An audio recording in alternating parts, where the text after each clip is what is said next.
Hi, I'm Brad Houck from Clickable Content Marketing. Today I want to talk to you about content marketing and what it means to the business. Your business is like every other business in the world. You're trying to compete for people, you're trying to get more people come to your website, and you're trying to convert them into clients. Now, one of the most difficult things to do at the moment online is to get free traffic. And so you need to use a combination of methods.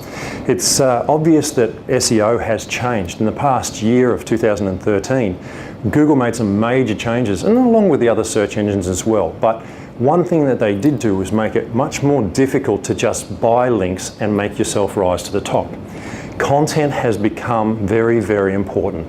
Now, that hasn't changed. I started marketing online in 1996, and we didn't really use a lot of SEO techniques as such. We wrote good content, and that ranked really easily. Now, obviously, as it became more competitive online, things changed. But the essence of marketing online hasn't changed. Good content relates to people, and people read it, they enjoy the content, they watch it, they listen to it. It depends on what sort of content it is, obviously.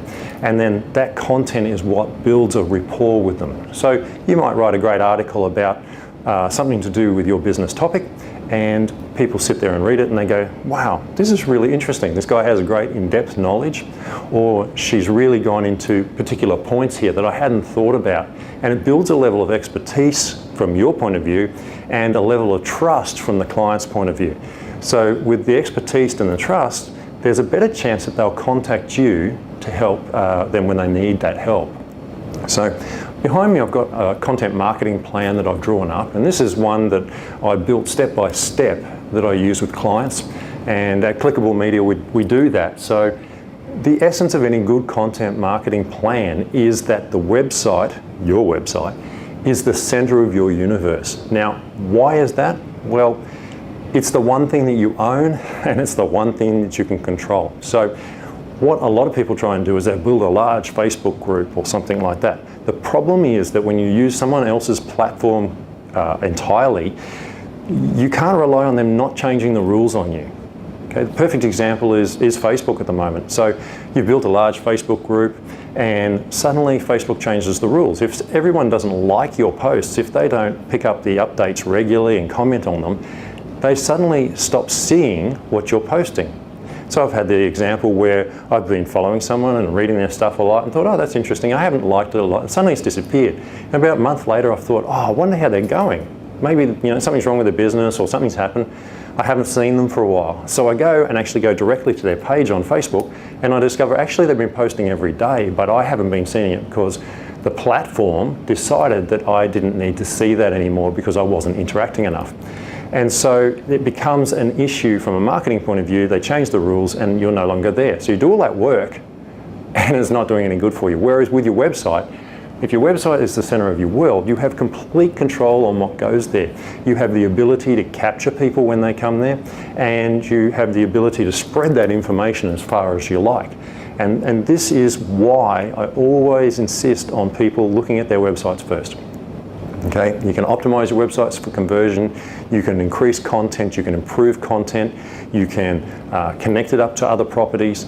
You can do a lot of things with it. But one of the main things is no one can take it away from you. As long as you pay for your domain and your hosting and you back it up in case something happens, it's there forever. So this is the center of your world.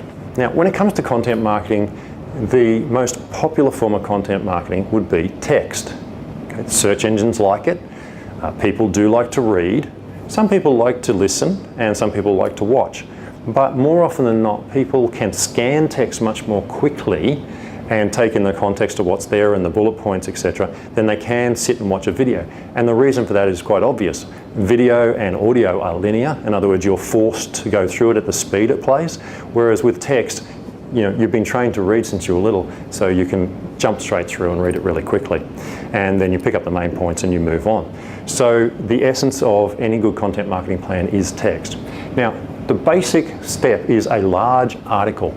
So we're not talking about these old 300 words, smash them up, throw them in SEO articles anymore. We're talking about an in-depth article. And we call it an in-depth article because actually that's what Google calls it. They have a special section now where they actually mark them as in-depth. So anything above around 1,600 words would be considered an in-depth article. And we use that as the basis of our content marketing plan.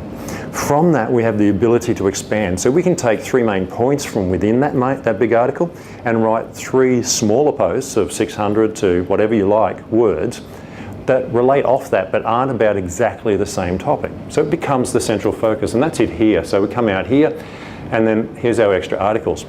From that we can develop our social media. So we can take a 1,600 to 2,500 word article, and I'm sure we can come up with 30 small status updates that we can use on social media across Twitter, Facebook, LinkedIn and Google+. And don't forget Google+. Google+ is absolutely essential these days. If you are not using it, it's time to connect it into your marketing stream. Remember, it's owned by the search engines.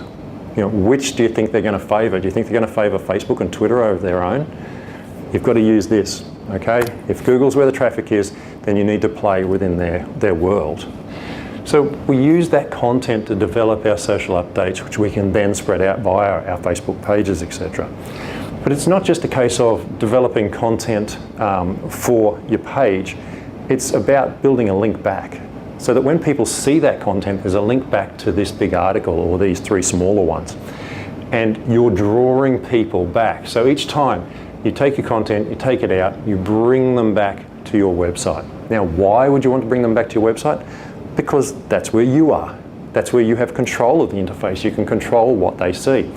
And once they're there, you have the ability to capture them. So you can make an offer to them, you can get them in your newsletter list, whatever you want to do. But the key thing is building an email list.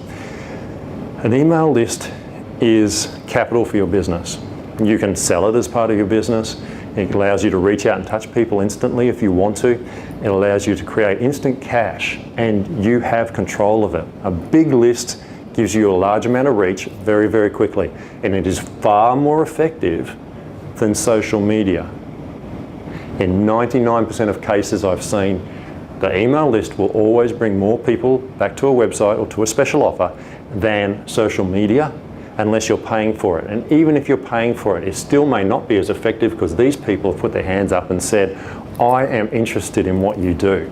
I want to know more about the specials that you're running, or the next blog post that you write, or the next major article, or whatever it is that you're doing. So the great thing is, just to tidy this up, is that you can take these 4 articles that you've created throughout the month and use them as your 4 articles in your newsletter, along with a joke or whatever else you've got to put in your newsletter. So you can leverage this content multiple times just within this one sequence here, where you're putting the content out, you're drawing people back to your site, because remember that content also gets picked up by the search engines. So that gets picked up and brings people from the search engines as well. So this gets picked up by the search engines, this gets picked up by the search engines, brings people back to your website where you can capture them and get them on your newsletter list. Now obviously there's a lot more to a content marketing plan. As you can see, I've got 13 steps here. Some of them are paid and some of them are free. It depends what level you wish to come in on. But a content marketing plan is something that you need to sit down and look at doing. So if you're interested in learning more about that, feel free to give us a call or contact us through clickablemedia.com.au. And I hope this gives you some idea of why content is important, and just a basic step where you can start off your content marketing, because look, anybody can do this. The biggest factor is time. So sit down, think about what you've seen there today, and maybe write some notes down that you can use in your own business. I'm Brad Houck. I hope that was interesting for you.